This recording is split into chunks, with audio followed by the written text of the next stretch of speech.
Welcome back to Align Yourself podcast. I'm your host, Ebony, and today I'm joined by Lyhoa, a mother of 4 and a practicing homeopath who's here to teach us the basics of homeopathy. In this episode, we are going to cover the basics of understanding homeopathy, what it is, and where you can start if you're new to the world of healing using homeopathy. Lyhoa, welcome to Align Yourself podcast. Thank you so much for joining me today. Thank you so much for having me, Ebony. It's a pleasure. So, for the person that may be tuning in and listening to us today, may not have a very long attention span, and sometimes these conversations can go on for quite some time. So, if there was one thing you would like the person that is sat with us to take from this conversation, what would it be? It would be that there are some medicines out there that are um, easily reached and that are quickly acting and that have a very gentle effect on the body. So much so that they can be amazing for children and, to treat the whole family. And it's as soon as you can find that knowledge and understand and practice it for your family and for your nearby community, I would say you wouldn't go back to just the conventional ones. Yeah. So, if the person has never heard of homeopathy, what is it? Okay, so homeopathy is really an energetic system of medicine. So it's really usually it starts from a tincture of form. So usually it is from a plant or coming perhaps from a mineral or a type of salt. And then we take that substance, we have so a dilution of that substance, or even sometimes just a little, we make a trituration of the substance. So it depends on how we want to start with what product we have. So we have that substance, it's diluted, we have then that succussion. So depending how much dilution and succussion, so that's something we can talk about, maybe later on. But we have an effect. And so that effect is quite amazing because we have the healing in it in a sense, but because there's no um substance really that's left, then we can't really have, say, an overdose. You can't overdose on this medicine. And this is what I think it's important to understand, because some people are like, oh my God, it's medicine. Have I taken too much, right? And you're like, not really, because if baby's gone in there and it's drank the whole bottle, that's that one dose really, So I love that about homeopathy, because if you were to go sometimes and take um just a herb that's just the full herb that you take from a naturopath, sometimes there can be quite high rates of intoxications there because it hasn't been diluted and succussed like homeopathy does. I don't know if that makes sense, but yeah. Yeah, it does. And so you're saying as well, like conventional medicine. So I guess like Panadol, and the first thing that comes to mind for most people that have in their medicine cupboard, there is always risks to taking them. And you can also overdose, whether or not it's cough medicine or Panadol or Nurofen or painkillers. Like there's risk, is what you're saying, where with homeopathy, there With, is with no risk. yes, with homeopathy, there may be times when you have certain cases of really chronic cases and you then prescribe, but that's always on the, homeopath prescription. So it wouldn't really be something that you will buy on an over the counter, at the health food store. So for those medicines, usually that you find at the health food stores, there will never be these types of reactions that perhaps something will buy, as you said, uh, certain mainstream medicine and then have, side effects from it. Yes, 100%. Then again, sometimes we want to reach for what we've got, and it's fine. I still understand that the body has a healing capacity of its own. So I always say that to people, don't worry, if you had to reach for that Panadol, it's okay.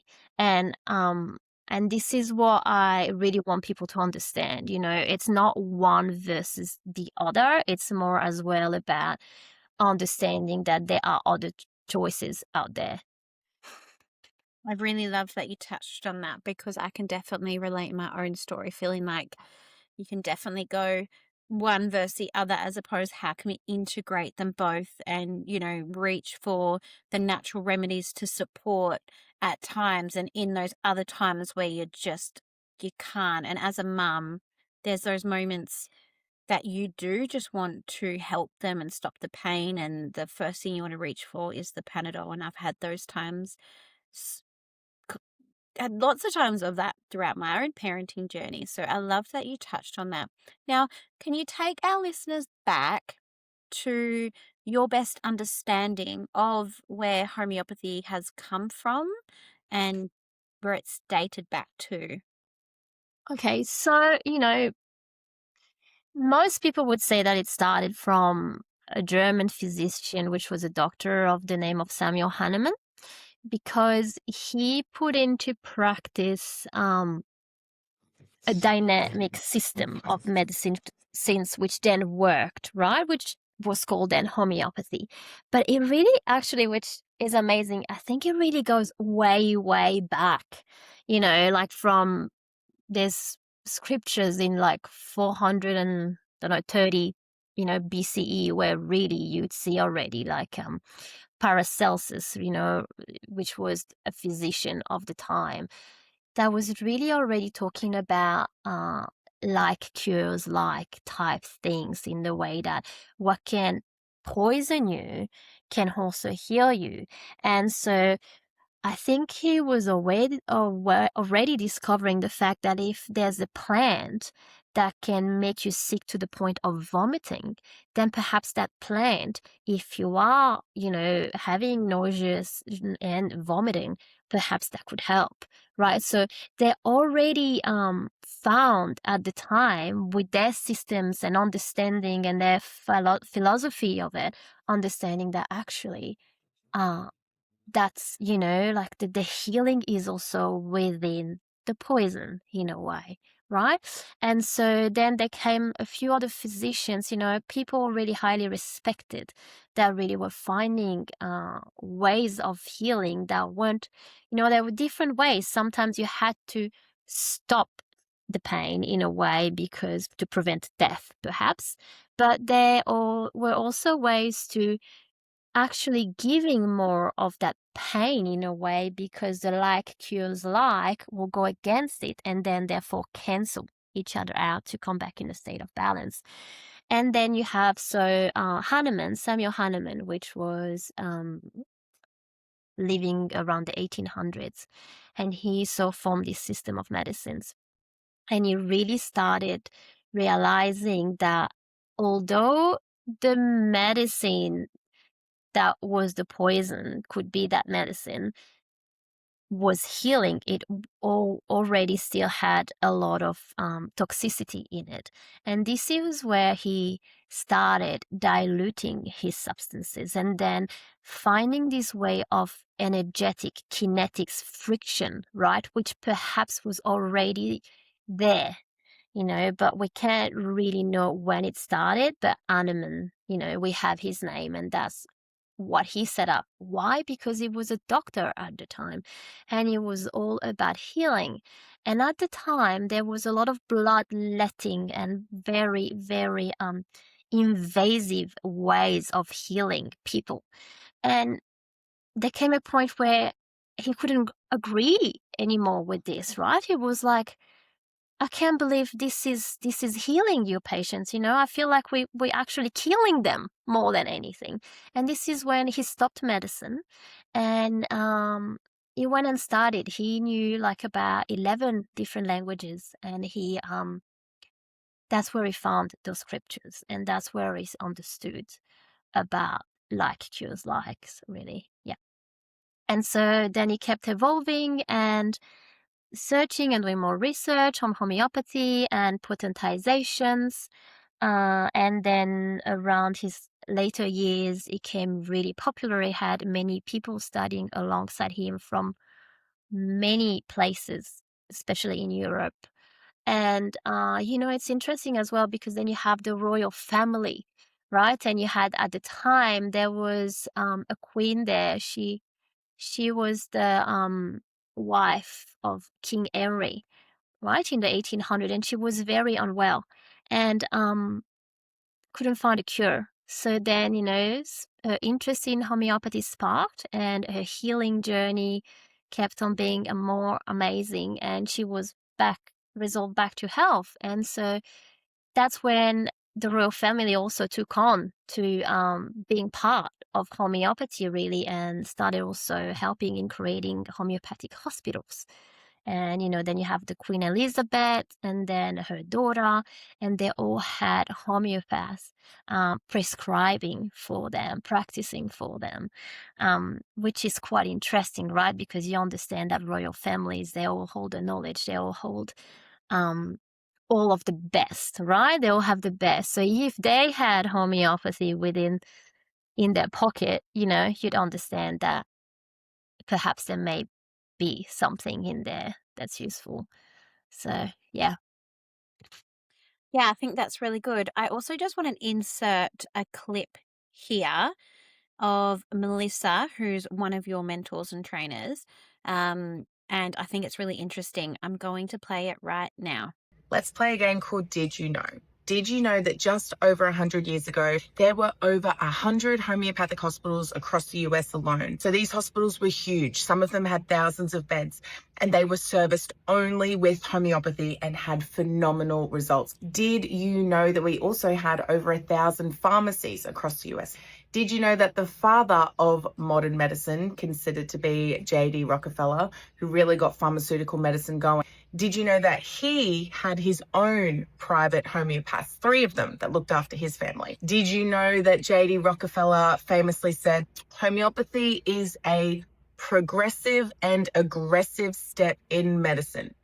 He loved it and he was vocal about it until he realized how much money petrochemical drugs could make.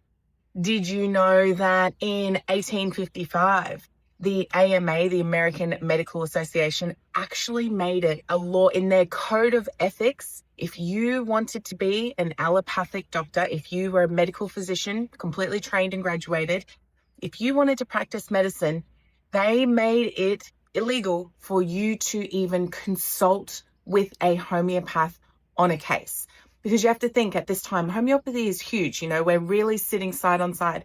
But what they kept finding, I would say, is that when they would consult together, when the allopath would talk with the homeopath about a case and they would see the results of homeopathic medicine, they had a problem where people kept converting to being homeopaths and their profession was under threat. Hence, making it a part of their code of conduct. And you would think to yourself, surely not. Surely you wouldn't have your medical license revoked for talking to a homeopath. And quite literally, there are many people who had this happen, some of which were male medical doctors married to a female homeopath wife. And they had their license revoked. It was too much of a threat. I would say homeopathy, more than any other system of medicine on earth, we have posed a threat to established medicine, hence why we have been the most attacked, the most suppressed. There is a documentary out now, and it's called Introducing Homeopathy. If you haven't watched it, I would urge you to watch it. The link to watch it is in my bio. It is free to watch for the next, I think, 36 hours.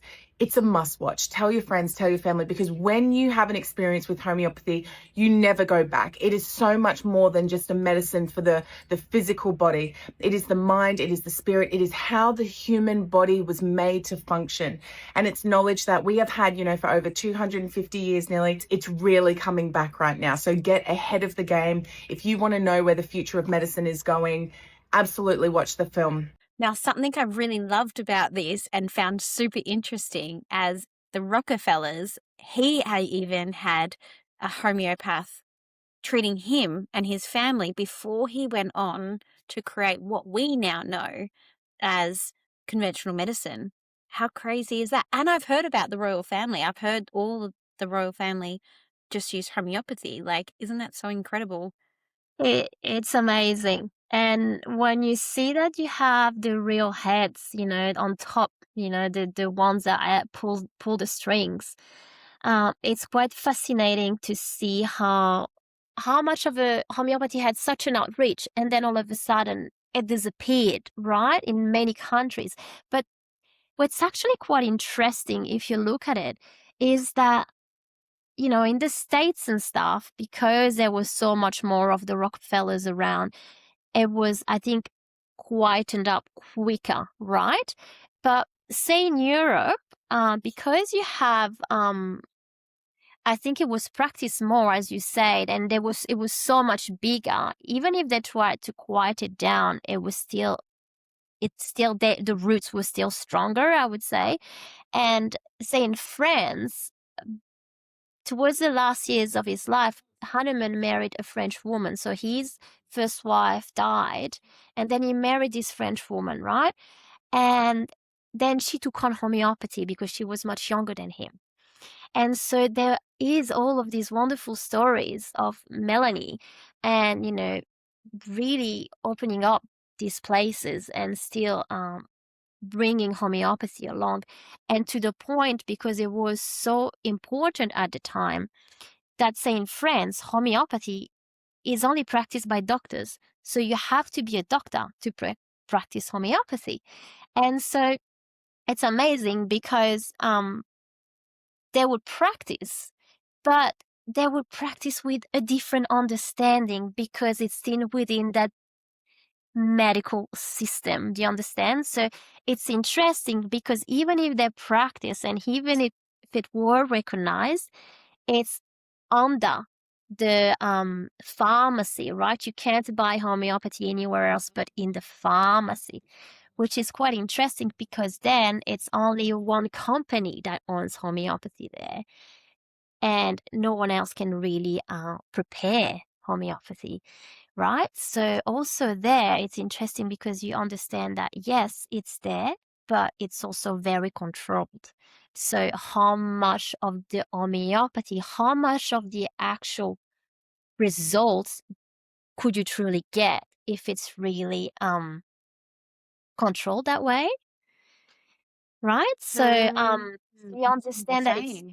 yes, you understand. So it's in a way, there's two parts of these stories. There's like the part of, yes, it's quiet and done and people don't know about it. But then if people know about it, uh, they might not see the full potential as well. Right. And Because that's still going on over in France at this point it's in still time. going on as well over in France. So, there's many people that know what's going on, and the practicing homeopaths there, they come to understand that. So there are ways around practicing homeopathy in a much deeper level, because this is what I would like to touch on as well, right? Homeopathy is so amazing, right? You could heal a sore throat or a sore eye, but you could also go much deeper and heal anxiety, ADHD, those really deep cases that no one else would touch, right? So this is why, uh, in a way, it's so broad, it's so vast. So we can, this is where I would like to make people understand that it's not just for a little bump. Sometimes it can be much deeper. And I think it's going to make a comeback really soon. Yeah. It definitely already has in the last coming years. I feel like most mums I know or are really jump in and are trying to understand how they can first go to homeopathy prior to just reaching for the Panadol when it is for all of those different things, like you said. Like it could be trauma, like, and I'm talking trauma where your kid gets like falls over quite badly and hurts themselves and they're shaken up for a little while and you can reach for your arnica, or yeah, the fevers and reaching for your aconite prior, or your earaches and reaching for your belladonna. I've noticed since I've started to learn about homeopathy is that so many more people and mothers are wanting to understand the deeper level of the emotion and how to support the body to heal itself, as opposed to suppressing the body's symptoms to what the body's trying to heal, i.e. a fever. Like, we're taught in we're taught for so long that you have a fever and the body must be broken, so stop it immediately. Where I think it's coming to fruition now that no, a fever is a beautiful thing, it's a good thing, and it should be supported, not suppressed. And homeopathy can support that process. And I'm seeing so many more parents wanting to be more supportive and less suppressing because of their own viewpoint that they have in suppressing and supporting. So if the person that's listening hasn't tried homeopathy, they have no idea what even visual looks like, where would you lead them to start to begin the process of learning so they can bring it into their home and feel empowered and feel like they have a good understanding? Because it is quite a complex, I don't want to say thing, but thing It's a to bring medicine. into your home, It's a especially as a medicine. new home. Yeah, so it's a medicine. It really is, and this is why sometimes, we're holding on to these things as homeopath. And sometimes I'm like, wow, this is real medicine, right? What I'm doing here right now, it's very powerful. So I have to do my due diligence as well and know how to prescribe it properly with gentleness, being, understanding the patient in front of me and really seeing where they're at, if they're robust enough or if they've got more of a weaker constitution, then go that way. But this is why it's interesting because, when you go to the chemist, right, and your child has a runny nose and you reach for something, you wouldn't you wouldn't think twice, right? You'll be like, okay, I'm taking this remedy, this medicine, and it's going to do the job, right? So what is it that really makes people not too sure? I think it's because it's overwhelming.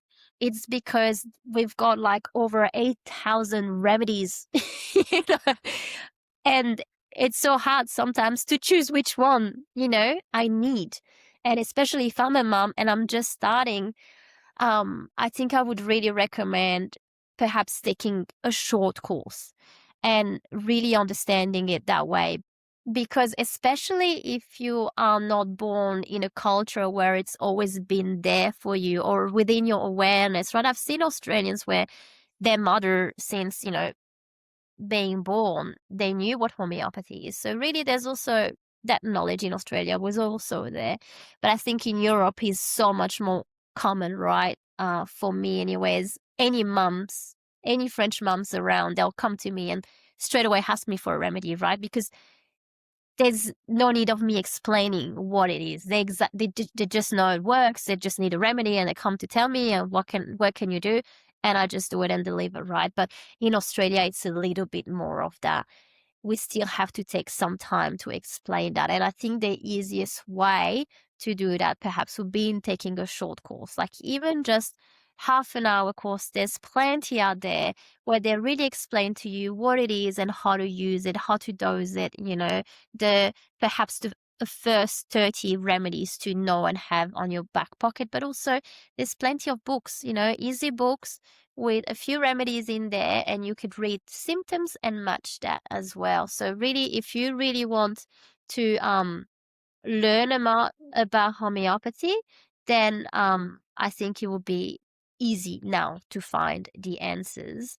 Um, but yes, to start with, I think just a couple of remedies, the easiest one, and then you keep on searching for more and more and more. As a few mums, they didn't know what homeopathy was, say 2 years ago when they met me, and then now they're like, oh my God, can I have, you know, a full 70 kit, and they love it, and they can be their own healer, and they in their home and they know exactly what to do, right? So I love that. It doesn't take that long. And I think the most amazing way to learn is, as mothers, we always want the best for our children, right? So we just want to learn. I think this is when I started, with my first child.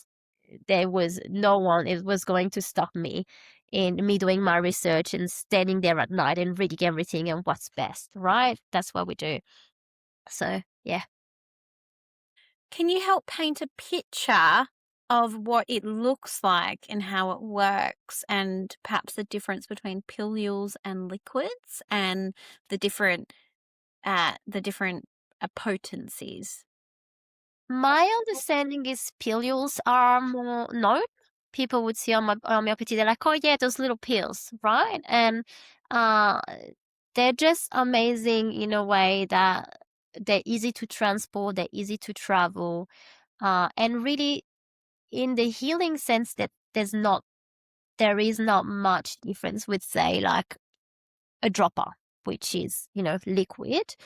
And the children would tend to like it better because they are sugar pills. So that's really the difference. You've got pilules like this, right? And then you have liquids. So really it is personal preference in a way, depending on what you like best.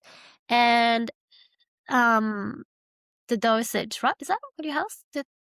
The dosage? Yeah, and Yeah. and the dosage, like how, so that's paint the picture that the person listening may have never heard of homeopathy before. So after this episode, they go on to look on a website for someone that stocks and sells homeopathy, or they go into a health food shop that stocks homeopathy, and they are looking at the counter or wherever they're looking at on the website, and then they've got 30C or 200C, and say they're looking at one of the most well-known, which is aconite or belladonna, and they're wanting to choose between the pilules or the liquids and the different potencies. How would you walk them through what to choose? Okay, so what to choose? Well, really, there's no difference in the healing effect of it, I would say, between pilules and liquid. But what I would say is sometimes, per se, if a mother is traveling, the liquid might leak, right? It might leak through the purse or something. Or so perhaps pilules can be easier to travel with. They hold smaller sometimes if you have smaller vials. So really, there's not much difference. It's just personal preference. Then you have potencies. Again, this is something that is very discussed within the homeopathic um, word, right? Some would say just go for a 30C. Some would say just go for a 200C, and some would say just go for multiple potencies together. So there are many different ways to skin a cat. I think they are all valuable, and I think that if you are in need of homeopathy and someone's telling you your child has a fever, just go and find belladonna. Just go to a health food store and buy whatever potency is in there, because it would still help if you need to. Now, if you had the choice between a 30C and a multiple potency, I think many different homeopaths will say different things. So it's just, I think as a first starting mom, it wouldn't make really any difference, if you see a homeopath, and just ask them what they have for you for what symptoms, and they will help because they'll hold a different kind of knowledge. I find sometimes there can be quite a bit of dogma there. I've seen 30C work amazingly, and I've seen multiple potency work amazingly. So, again, I think it's all dependent on the case that you have in front of you, and practice that way rather than, staying just going for one method. And so, yes, for new mums choosing, what do I choose? What can I have? How do I start? Just a simple kit to start with. First aid kit, have that in your home and start practicing and start reading the little booklet and see, okay, all right, there's a earache here, there's a sore in the tummy, there's sore, or there's nausea, there's, and then the more you read, the more you understand, the more you will process, what kind of cough is it. Coughs can be really tricky because there's so many different kinds of coughs. But bit by bit, you'll see and you'll understand. And sometimes you're like, oh, it may not work. And sometimes you're like, wow, that worked amazingly. And this is the thing with homeopathy. Sometimes if you haven't got the right one, it might not move things, but if you have the right one, it will. Or perhaps, um, if you find one that you're like, "Oh, I'm not sure," and they'll give it a try, but you have to wait a little bit because if you try 10 different ones in an hour, sometimes it can make the body, a little bit out of whack. That's what I would say. So perhaps if it's very difficult, acute, perhaps contact a homeopath that you can find, which will help you a lot. Yeah, I think it's really important to have someone there that has a little bit more of expertise to help to go through certain symptoms as well, because it's not always easy. Yeah. Yeah, and I just want to bring in there, I've been playing with homeopathy for 4 years now, or treating with homeopathy, and there's been seasons where I can use it like every day, and then there's seasons where I haven't used it for a few months, and I um, have found in my own journey that it has really led me to discovering more, like you tapped into, um, about like the different types of coughs, like, and I really love that it really gets you connected further into the body. And I have actually used it a little bit alongside German medicine in the last probably year, and with the help of ChatGPT, which is probably one of my biggest loves for ChatGPT. I know this is a bit more controversial and people might not agree, but the German New Medicine website is a little bit more trickier, so it's just a little bit more easier. But I really love with that using the two together, you can really understand the symptom and where it's come from and where it's stemmed from, and then being able to treat the emotion behind that. And in my own journey, that's really led me to just being more connected and more able to listen to what's going on behind the symptom that you're seeing, which has been probably one of my most profound realizations about using homeopathy. It leads you to become more connected and leads you to becoming more more connected and deeper within the body and your children's body, rather than reaching for that one thing that's gonna, which I'm not saying I'm against, like I've said, like I still use conventional medicine, but it just gives you so much more of a deeper picture as well to the emotional understanding and trust, because you still, as a mum, that you do need to step into that trust of the body has an innate ability to heal itself, and homeopathy supports that. So it's stepping into that trust, which I have also found to be quite beneficial for my own parenting journey, in trusting that the body is capable to heal and we can support that. Yeah, amazing. Absolutely. And this is why we're here, right? We have to learn. And sometimes we understand that as mothers, we also grow ourselves and we don't necessarily have to go and seek help somewhere else, right? So we will have that knowledge. So if we understand that we also have to take responsibility, I have these children, I want to know what else is in there. I want to know how can I best find it? How do I do it, right? How are you really feeling? Why are you coughing? Right? Why, are you vomiting? What has happened there uh, to make you feel this way? And I think that's amazing because if you can use, artificial intelligence that way and say, okay, what could be linked to that, right? Then that's amazing because it will lead you somewhere. You will find perhaps a remedy that's linked to that effect, and perhaps that will help that way. So this is why it's so amazing because this system of medicine is so broad, and I think there is still so much more to uncover, and if we can give it the time and the space, even within the mainstream, and this is it's happening anyways, I can't even imagine how much bigger, this can be. And once you get that, once you understand that as the parent that, okay, I have to do the work, I have to understand what's going on truly, instead of like go and give them something and, just shut the body, then I think we'll start getting somewhere. Yeah, for sure. And I also just wanted to touch on, for anyone who is wanting to understand what better, like between liquids and pilules, I have found within my own journey having a bit of both. I have found that I go for the pilules a lot easier. My baby, you can give pilules to your baby. I've given them to both my babies since they were days old.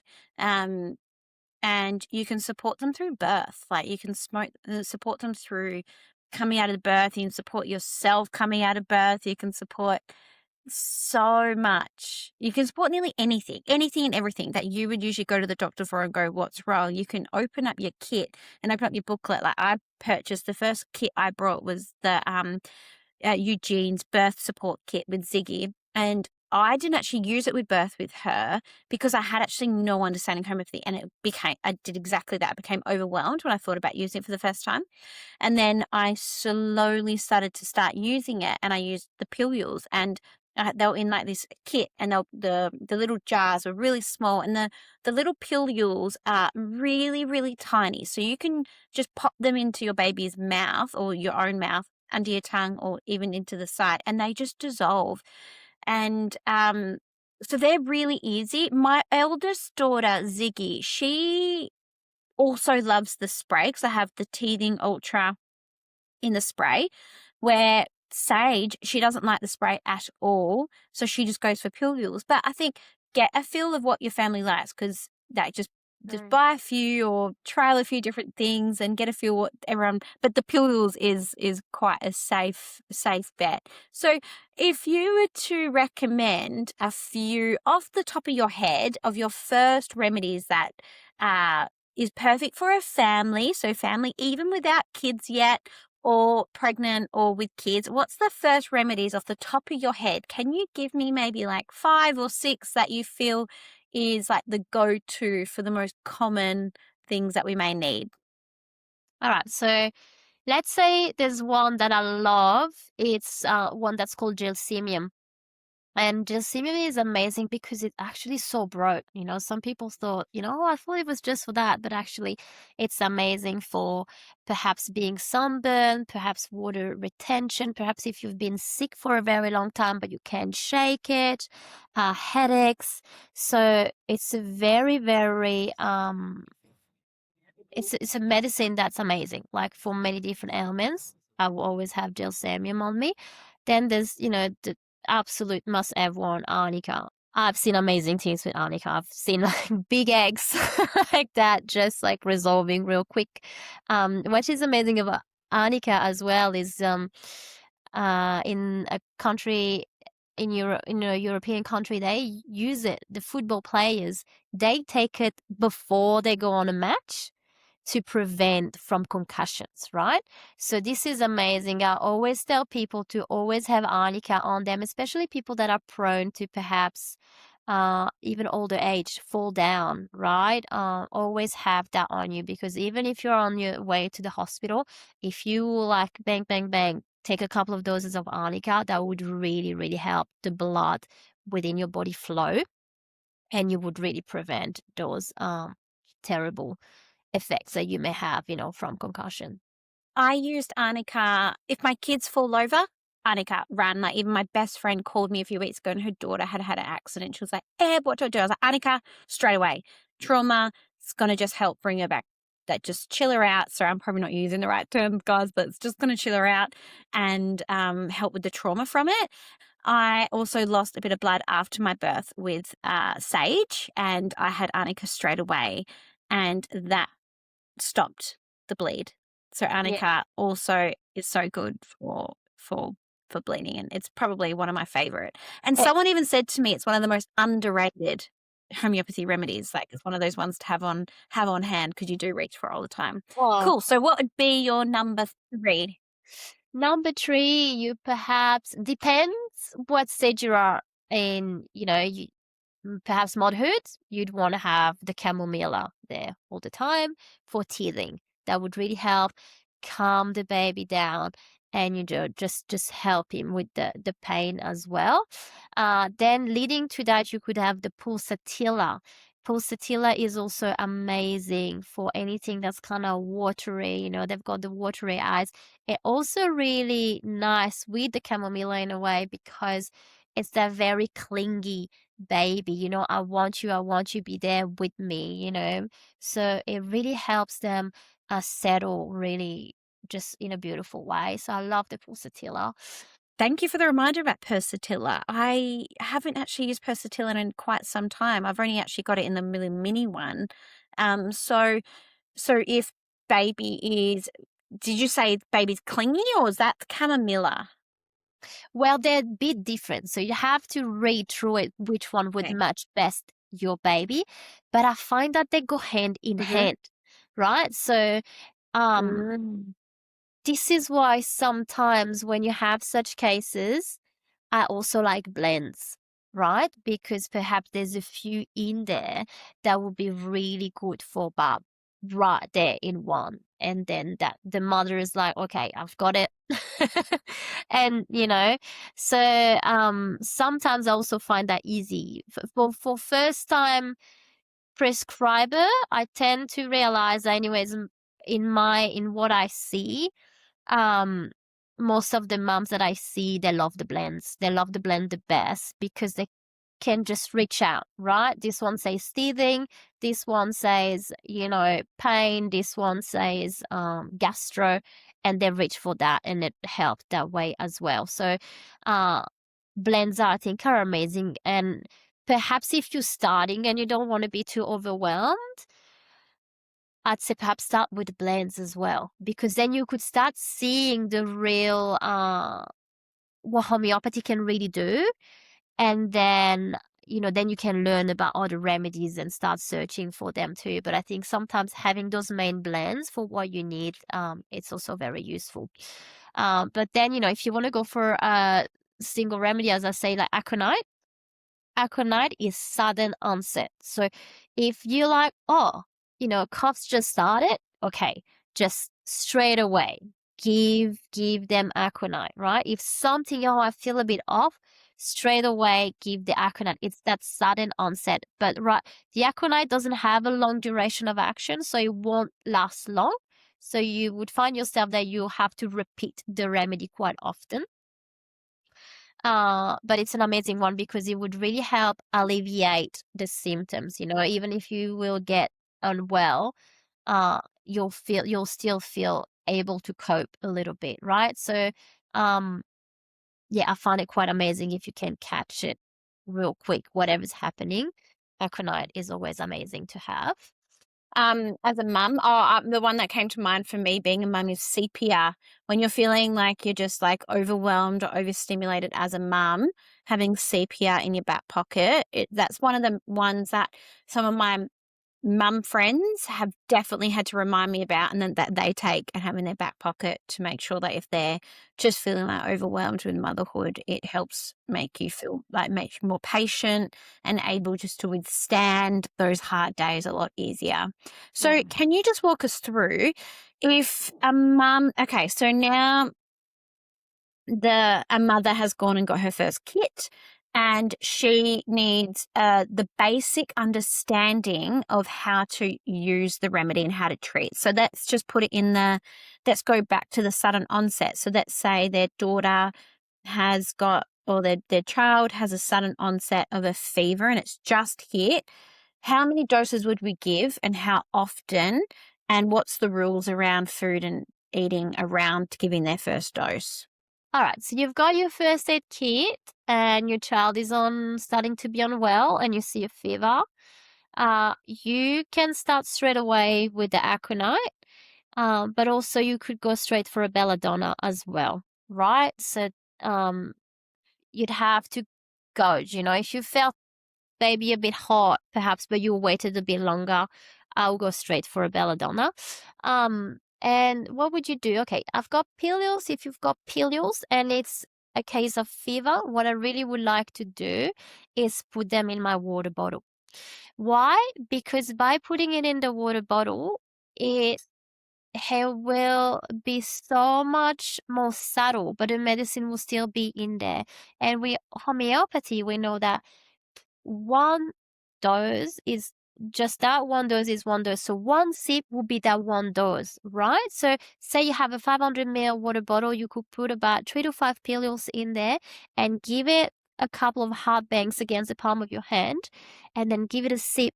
See how baby's feeling, and then perhaps half an hour later give them another sip, and you could go on like that for even 10 sips throughout the day, and you will find your child, you might not even get to the 10th sip because your child is feeling okay, it's going to sleep, it's gently, the fever's being gently supported, and that's what we want. So I actually really like water dosing as well. Um, so you'll have to, depending again, so if you've got pills, do that. If you have liquids, it's exactly the same thing. You can put a couple of drops in your water bottle and they will drink that throughout the day. And same when there's big, as you say, like big fall, or stuff like that. Again, with arnica, I would do that. I would water dose and keep on drinking that because it's so much more subtle, but you keep on stimulating that vital force. So the body's constantly understanding what it has to do. So if you're giving a water dose, you'd do between, did you say 3 to 5 pillules or droplets into your water bottle? Yes. Yeah, correct. And then if you're giving a dose into the mouth, you do your 2 pillules? Yeah, so usually for children, I'd say 2 pills. If it's a real little baby, even just 1 pill, and they roll it around their mouth, and they don't even have, even if they spit it out, they already would have got that vital force in there. So don't worry, it's still in there. So yeah, as I say, like really, it's not about the amount, but it's just about the dose, how much you give that dose. So when it's a very acute case, you could keep on dosing every 5 minutes if you have to. It really depends on what you have in front of you.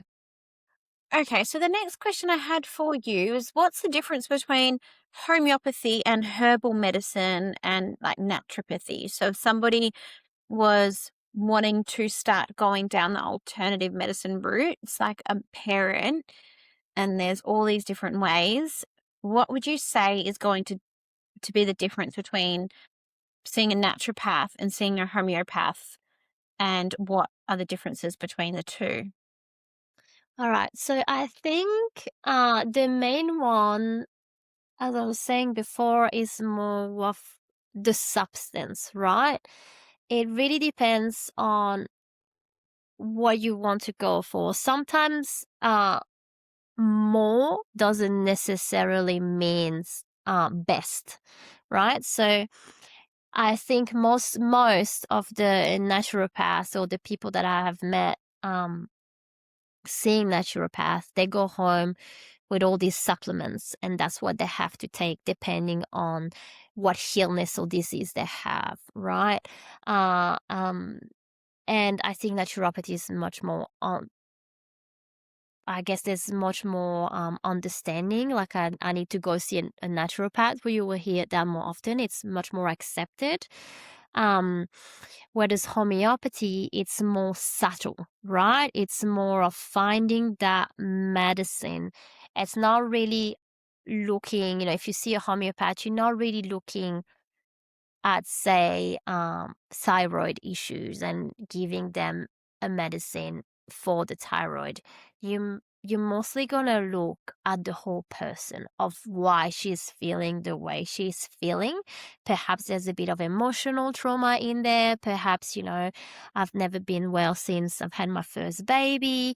So it's more treating it that way. So to treat that bit, we want to treat the whole of the person, right? So I think the approach is quite different in that sense. So looking into that, then I see that in naturopathy, most naturopaths, they train to read bloods and really understand the disease in a way. But again, how do you want to get treated as a patient? You have to look into that. You have to look into how perhaps, different homeopath practice differently as well, but you have to look into what do homeopaths do? How would they treat my gut issues? So again, what has happened there? Have you been taking many antibiotics, or were you born that way? Was there an issue perhaps in mom's tummy? Was she really shocked to be pregnant? She didn't know she was going to have you, right? So all of these things play a part in homeopathy. In homeopathy, we want to know everything, right? And sometimes it's hard because depending on the patient, they're like, oh, I don't know if this is relevant for you. And I'm like, no, just give everything. Give me everything, because I need to know. I need to know every single thing. I need to know how you felt that time. How was, how was my dad feeling? How did that make me feel?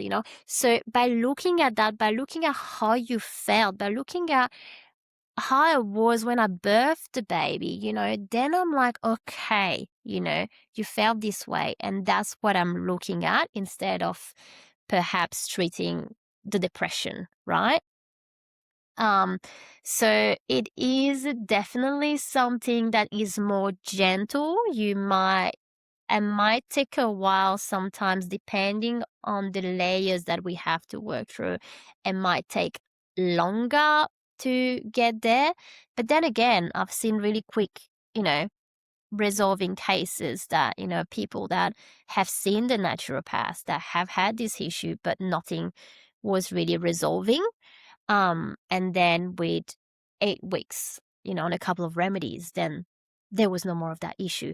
So it's quite fascinating how just a couple of drops can change the whole vital force of the patient. And, what is a vital force? A vital force is something that is innate in your body, and it's in there, but sometimes perhaps it got a little bit out of balance. So by giving a remedy that is really matching where did it start, right? When it's matching there, it just comes back. It just brings it back, So it's almost like I'll often like to give the example of the two waves, right? You see those two waves coming, and then all of a sudden you see the first waves coming back, and bang, they cancel each other out, and then it comes back to a state of balance. And it's just that sometimes, I have to give sometimes just a remedy that it's a remedy that is made from the actual disease that I felt sometimes perhaps there has been a illness, I've never been well since that illness, and I see that often. And well, you give that illness in the homeopathic form, the person's coming back to balance. Perhaps the person is feeling a little bit of those symptoms that they are feeling, but then they're never to return again, right? And then they get their brain back, they don't have headaches anymore, right? So they clear what was blocking there. So I find it really, really, it's a medicine that's so, so potent, right? I think in Australia we will see really big changes. There's places in other countries like say India, and they treat about 1,000 patients a day. There's lines at the front, and they all get the homeopathy. They have diseases that, no one wouldn't want to touch. There's some doctors in India that send people to see a homeopath before they decide to have an operation, because they find that most of the times with a homeopathic medicine, they can clear that, right? So, I mean, it's amazing, like the changes that some can have, uh, depending on how you practice and how you use it. It's just fascinating, to be honest. I don't think I'll ever stop to be fascinated.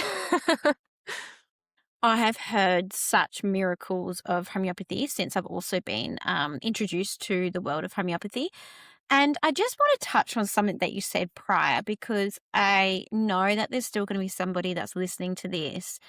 Still, like, what is it? Like, there's, like, when you haven't ever been introduced to it and you're like, why isn't this on the news? Why isn't this well known? Why is this in the media? And like, look, we're not going to, whether or not you want to go deep into the why and what the Rockefellers did and how all of that stuff, but let's just take it back for a minute. I just want to, I've started to open up about my own journey with my own mental health that I've had probably since I was a teen.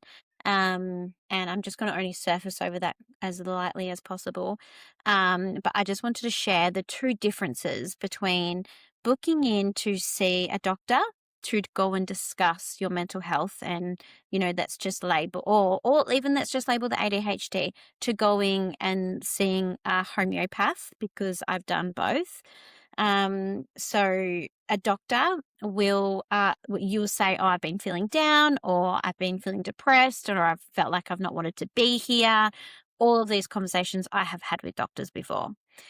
And their job is to prescribe you a drug best suited, and they have 10 to 15 minutes to get that printed out, get you the script, and then you go and fill the script. And that's, I spent years on antidepressants, and that's it. You don't get taught the risks and side effects to it, how to take yourself off of the drug, when to know it's the right time, or does it get you to the root cause of what's going on, where are you living, what's going on in your home, what's going on for you, what's going on at school. It doesn't go into the root cause. So this is why, if you're in my circle, you hear me say that doctors are drug dealers, because they essentially are. They're there to prescribe you a drug in order to fix what you're saying to them. And however, then you go and see a homeopath, and in my own experience, I'm not too sure if this is everybody, but in my own experience, they sit with you for 2 hours. And if you go in and say, for example, I'm going to rattle off a few different ones, that I think I have ADHD. One, they're not going to go straight to your label of what you think you may have. It's going to go to, like, for example, I did this not long ago. I didn't say I think I have ADHD. I said I'm really struggling to finish jobs. I can't ever finish the dishes. For me, in order to finish the task, there's things all around me. There's mess all around me. I go to other people's houses and I see their houses are immaculate, and I'm like, why can I not finish the dishes? Why is there always dishes on my sink? Why can I never just be on top of the home? It's always a mess, and therefore my mind's chaos. What they will actually do is ask you back, go deeper into that. So they'll be like, okay, well, I'm trying to think off the top of my head, but they'll ask you questions on what that may look like for you, or what's happening in the meantime, or where did this, and then they'll start to go back, and it'll go to the point that you get back to talking about school.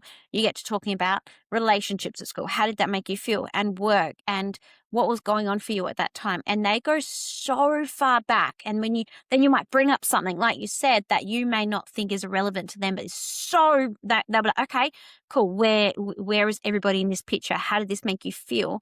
How were conversations landed? So for example, for me, I remember, as a kid, I was always so nervous to go and ask my mum, for if I could go for a sleepover or whatever. And I used to go in there, and rather than just getting to the point of being like, hey, Mum, can I go and stay at Ashley's tonight? I would be so nervous and she's going to say no. So therefore I have to tell her the whole journey of okay, so Mum, this morning I went to school, and when I got to school, I saw Ash and her mum and dad were there, and they were going through a really hard time. So I was like, oh, okay, well, how can I be there for you? And I told her the whole story.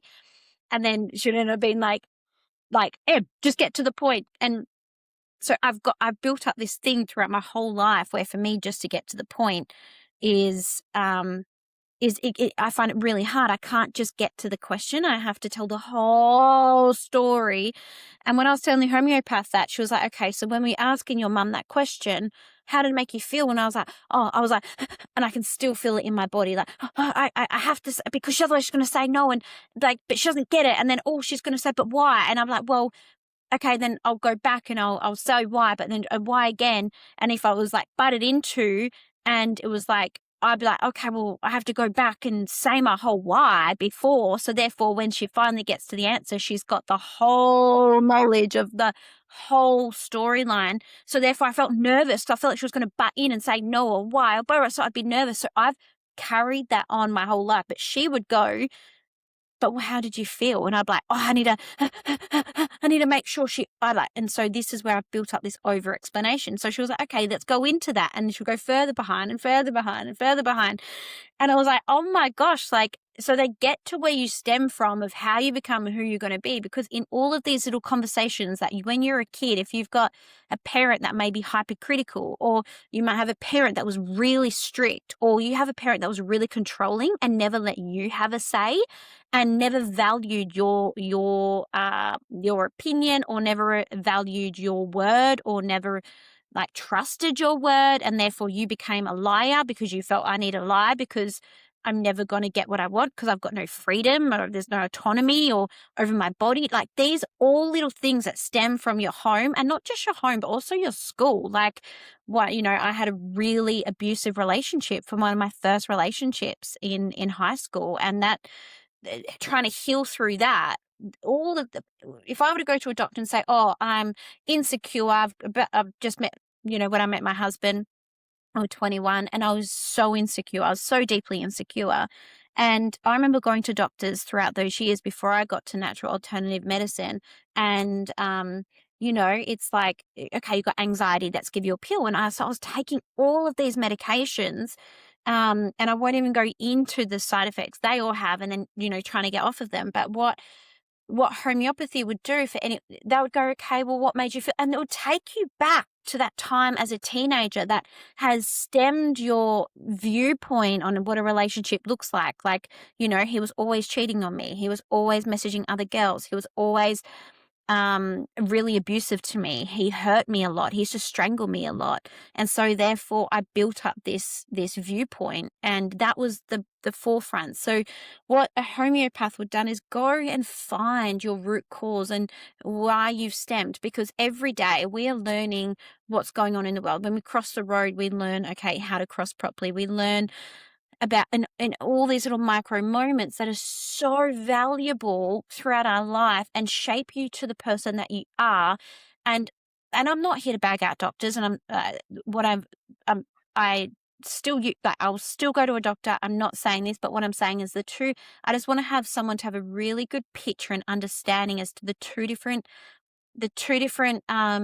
appointments you're going to have. So if you want to get to the root cause of your symptoms of, say, depression, for example, that's also something that I have gone throughout my life, having different moments in time where I go into these loop cycles, and I get stuck in this loop cycle of I don't belong. And I've had that play out since I was probably about 16. And I brought this up with her because it's every few years I go back into feeling that, and I could be triggered by a death in my community or whatever. And so I remember I went and saw a homeopath about this at the beginning of the year because we had a suicide in my family friend in January. It was just his anniversary last year, and that tripped me back into that thought pattern of I don't belong, I don't belong, I don't belong. And I went and saw a homeopath about this, and our appointment was 2 hours long.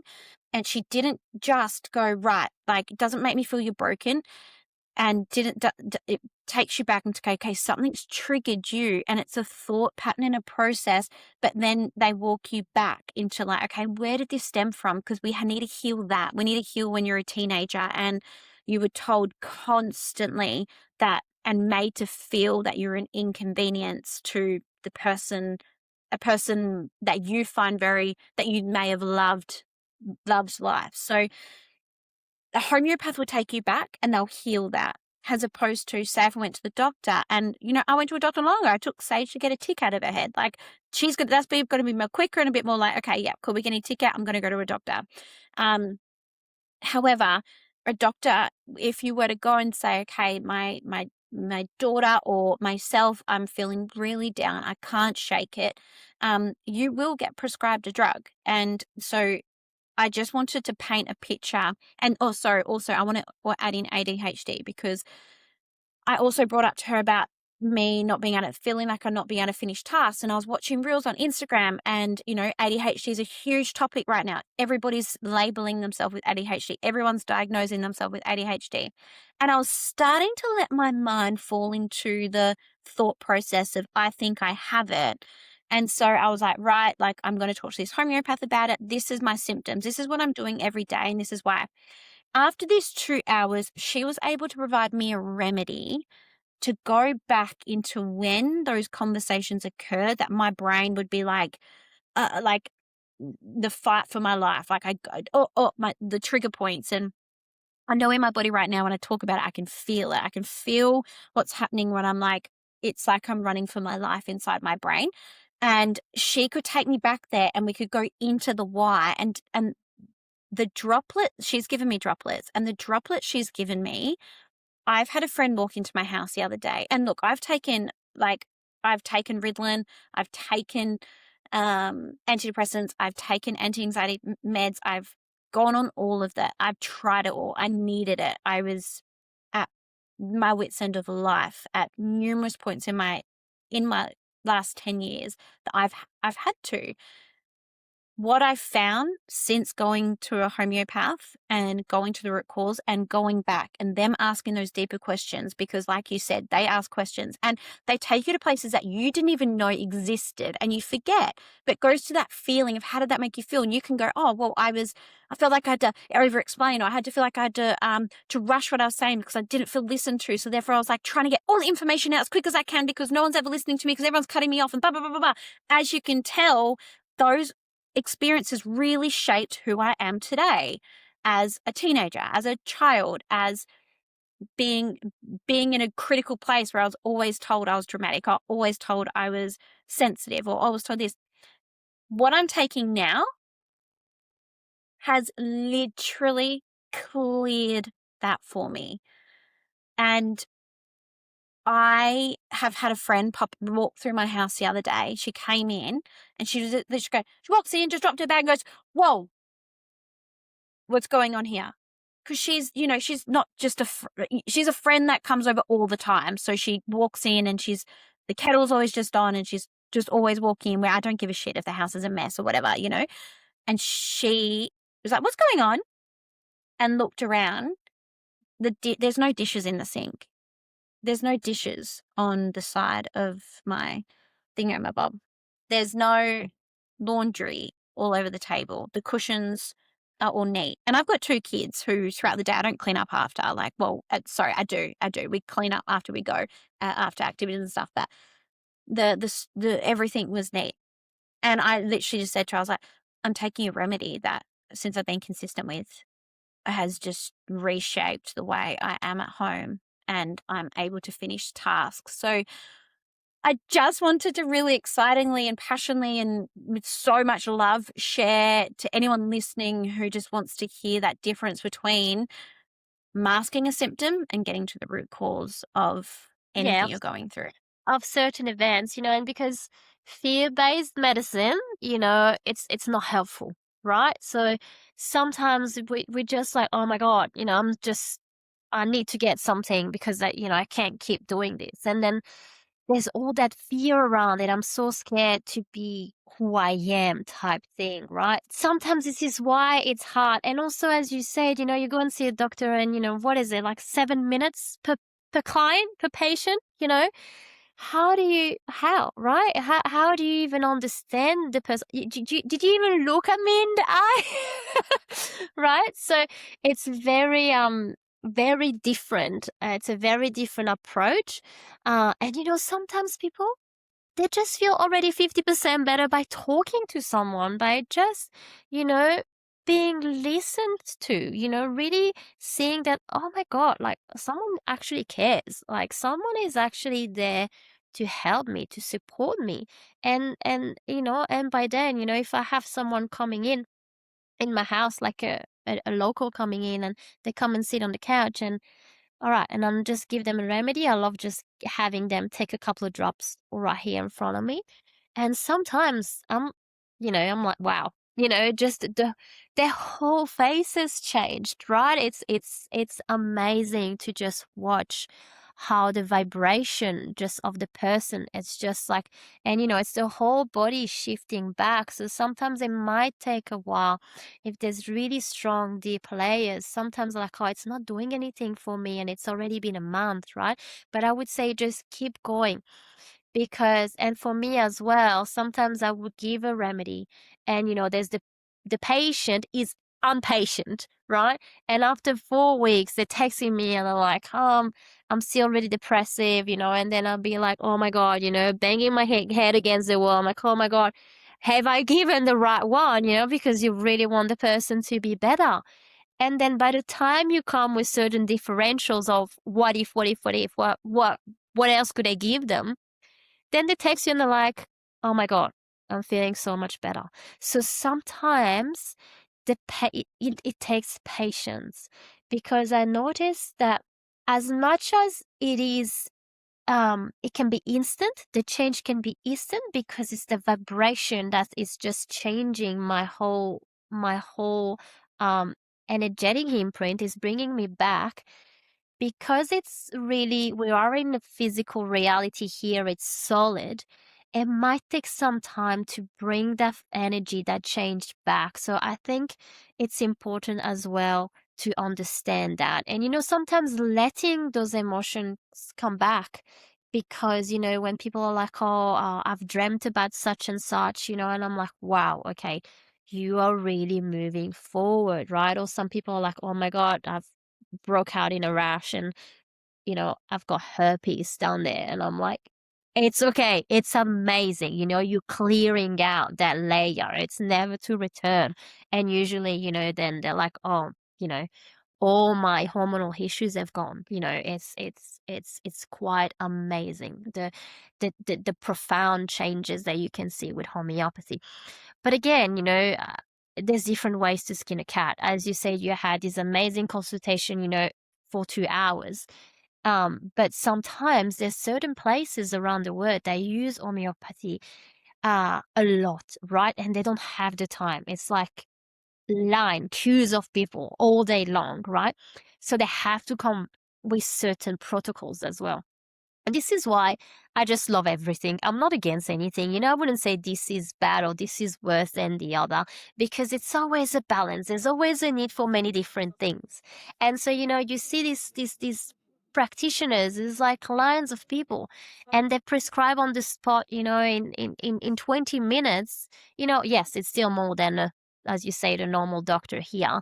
They really look at the person, they see what's going on. Okay, we know that works, and they give that remedy. And and they come back, and I've seen amazing changes that way. We've had Woodford Festival here every end of the year in Queensland. There's a Woodford Festival that goes for 7 days, and then you see a lot of people walking in, just back to back to back, and you see them and they come back every day. And what we do with them, because we're not allowed to have alcohol, we just don't have that license, so we prescribe in water, and we give them water bottles with the remedies in there. So they sip, sip, sip all throughout the day. So, they have a lot of sips. And they come back the second day and they're like, can I have a top up? Because we tell them, come back in 24 hours, you'll change your remedy, we'll see how you go. And they're like, oh my God, I'm 50% better. And I'm like, wow, in a day, you've had this chronic illness for years. I'm like, wow, they're drinking their little water bottle. And yes, you just see those incredible changes real quick. And it just inspires me so much, because it's so broad, homeopathy. You can use it in many different ways. So we could go back and really see that trauma, how did that make you feel, and really try to understand and weave it in, especially with complex children. You really want to really find that the cracks. But sometimes you can, in 20 minutes, also find a remedy and help a person, So it's that profound, it's there's so much. It's a medicine that is really, really giving. It just keeps on giving, So I think you just once you see it, and once you start to understand a little bit, um just keep on digging, keep on finding out more, because it's just so profound. In France, there's this wonderful homeopath. He works alongside hospitals. It's all about cancer, and it can support that way as well, right? So, not saying against the other, but it's doctors that come together with homeopaths and they work together and they support it that way. So I love that as well, right? I love to see that you can come together and you can understand things from different perspective, but then having that same aim, that same intention. What is it? It's to have the patient feel better, The intention, what is it? Is I don't want to see you come back again, So it's actually interesting, because if we were all thinking that way, then I think also people around would understand how the body heals and uh how to accept that. How to accept that we have to support ourselves. How do we accept that, okay, there's been that event that's happened to me a while back, but I'm okay now. I'm okay to resolve it now, and I understand that if there's rage there's things coming up. It needs to come up. So same for, lots of skin issues, people that have had put on those creams for a very long time, suppress, suppress, suppress. What do you think will happen with homeopathy? It would have to come back, right? So it would just be like, wow, very difficult sometimes for the parents seeing this eczema, just like coming even worse. It's just like, why? Because the body needs to clear itself. We're giving you a medicine to clear out anything that has impeded the body to do that before, so we need to do that in order to then not have these issues again. So explaining as well that, I think, is not enough. I think it's up to the parents in this case to really embody that to heal. Sometimes it can really be uncomfortable. So it's just that level, and the more, I think, as much as you can explain it, you also, as you said, you had to go through your own experience, right? So sometimes it takes a little bit of time, but I think it's this era. It's just, I see more and more and more, people really understanding that and really being like, yep, I get it, I'm ready for it type thing. Yeah. Yeah, I feel like I'm either around someone that's completely all for it and like, or ahead of me or wanting to know more about it, or there's that whole other that generation or whatever who's just like, oh, I think I rocked up to my mum's house when she was looking after Siggy for a night. And I was like, here, mum, I'm just going to leave the remedies here. And she's just like looking at me like, oh, what the fuck is this hippie shit that you're bringing in here? I know I'm not going to touch it. If there's something wrong, I'll give it Panadol. And I'm like, yeah, whatever. Just do whatever works for you. But it's still just that like this other thing where it's just like not Mm, open to different ways. And and that's okay, and right? and that's fine. And it's fine. Yeah. I'm completely fine with that. What I also wanted to touch on, just again, bring back to my own journey and being in that position now where, I've got kids and my daughter's only nearly 4. My oldest is only nearly 4. But what I also really love about homeopathy is when she's feeling off, she goes, Mum, I need a remedy. And I go, okay, like, how are you feeling? Where are you feeling it? And it goes back to like, where did this stem from? And I think like what I can't wait for when she's a teenager and let's say she's having a moment where she's feeling down. I love with homeopathy, it gives you the tools to be able to go into the where does this stem from and why and what happened and how's that making you feel and what's that bringing up for you, and then giving a remedy based on that as opposed to um and healing that incident or that what's happening, because it is hard being a teenager. Like school's hard, kids are hard, like so many teachers. I remember talking to someone about this before about like I went through a really hard time at school. I was um, going through a really abusive relationship who he was physically, mentally, and emotionally abusive to me. And I remember some days before we even went to school, he had like chased me throughout his house. like to catch me, to strangle me. And I started the day like that. So I remember I wasn't able to learn in the classroom because my brain was already in turmoil from the morning, and then yeah, it was horrible, and I would constantly be getting looked over as if he was wanting to hurt me, um or just making remarks about me, calling me names, and horrific names, and horrific now that I'm a mum. Like, if anyone were to call my kids that, I'd like it's just so horrific. So I wasn't able to learn. I wasn't able to take anything on, and I thought that was okay. I thought that was normal. I thought that was healthy. I thought that's what happened. Like, I didn't realize how bad it was until I look back now. And but what I love about homeopathy is,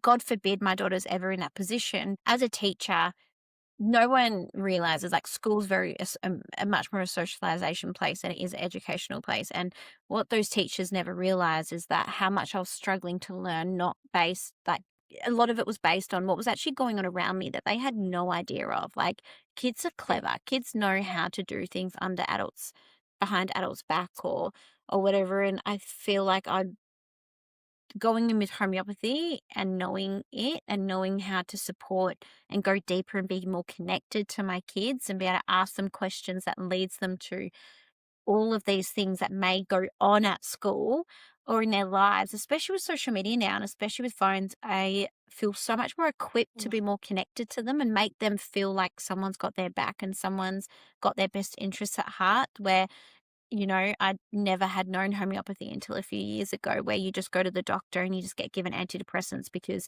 you're sad all the time. But, what's actually going on to make you feel this way, or what's led to this? And, most of the time parents have no understanding of all this stuff. Like, no, I would never tell my parents about this stuff. Like, no, I don't think they cared. Like, homeopathy now is that really invitation to not just ask ourselves to go deeper to, okay, where's this stemming from? It's also that invitation to go deeper into our kids and their energetics of what's going on for them. Now what homeopathy has taught me, that when I see a symptom within my kids, let's just say a runny nose, I don't just go, oh, they've just caught a bug from another kid. My first line of contact with is, okay, where have they been exposed to toxins? Where have I been feeding them too much food that I know has been sprayed with pesticides? When have we been around glass phosphate being sprayed? Have we been around soil, like compost that we handle a lot in our home because we've just been renovating our landscaping? Have we had an influx of toxins that the body's just trying to flush out? It gets you deeper beyond just the, oh, we picked up something when, I don't know, the And kids literally do stuff. It really gives that invitation to that deeper understanding of where and why. and 100%, and also, looking at their composition as well, right? So as you say, you look into that, but you also, I've got to look into myself, and I've got to look into my mother perhaps, or my great grandmother, right? Why? Because we inherit those things as well. And I think an amazing story is, this for me, I've always had a lot of asthma, a very, very asthmatic. And my mother, since very young, she used to take me to a very popular homeopath in Paris. And then my father being Italian, we also used to go in Italy and seeing popular uh, homeopaths in Tuscany, so always try. I don't know if it's the way they were prescribing or anything. They've prescribed a few of those remedies, but not as consistent, perhaps, of, what I found in my own journey now, really seeking a homeopath that would align with right now. And it was funny because telling my story and explaining my name, which comes from my grandmother, which was Vietnamese, from Vietnamese origins, she would never want to leave Vietnam. And it was at the time of the Vietnamese War. And my grandfather, he was a French warrior at the time. And he said, no, you're coming back to France with me, right? So her never wanting to leave but had to, created all that feeling, right? And it really reflects into uh, a remedy, of the name of tuberculinum, right? Having really traveling a lot, seeking romantic places, being that traveler really, but also having a lot of breathing issues. Why? Because I come from a different land and I just simply in touch, it's just different there, the environment's different. So that's what I'm used to. And now I'm coming to a different, another country. Weather's different, everyone's different, illnesses are different. So I'm not used to deal with those illnesses.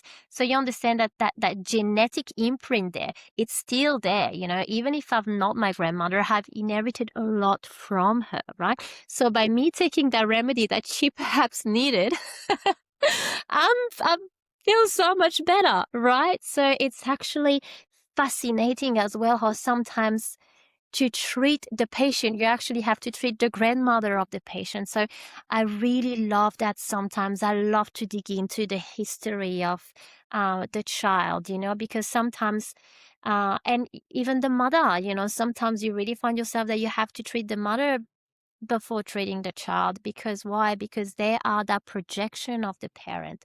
So sometimes it's really important to look into that as well, I think.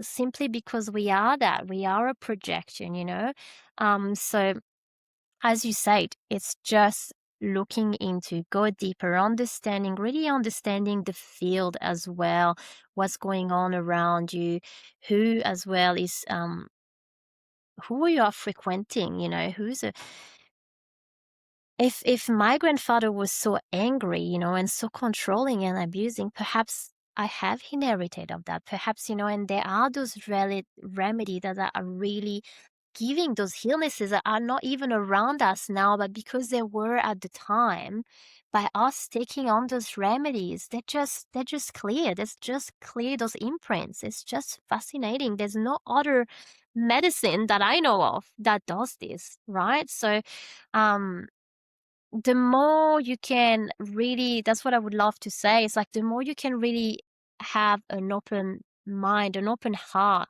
and really having kindness for yourself as well, because you got to be kind. Sometimes I see people going really hard, even wanting to do the best things, right? Wanting to be on top of their health, on top of their fitness, right? But they're so hard, right? Is that harshness, that's part of the picture as well, right? So showing that kindness and understanding that there's always a bit of dark, there's always a bit of what, and it's okay, and not be ashamed of that, but instead just embodying it and understanding it, right? And remembering where we come from. I think that will really give us more of a just ease, it's okay, right? Lyhoa, thank you so much for joining us today. Where can everybody find you? You can find me on a website, elixirium.com, or on Instagram. And yeah, thank you so much, everyone, for listening. And yes, thank you so much for having me, Ebony. Thank you for tuning in right to the end. Please do me a favor and send this episode to 3 people, your friends, your family, and your other half, to ensure we are all working together to protect our kids, to learn and to grow and work together for a safer and brighter future. As always, thank you so much for being here on Align Yourself podcast. Until next week, stay aligned and stay aware. We'll see you soon.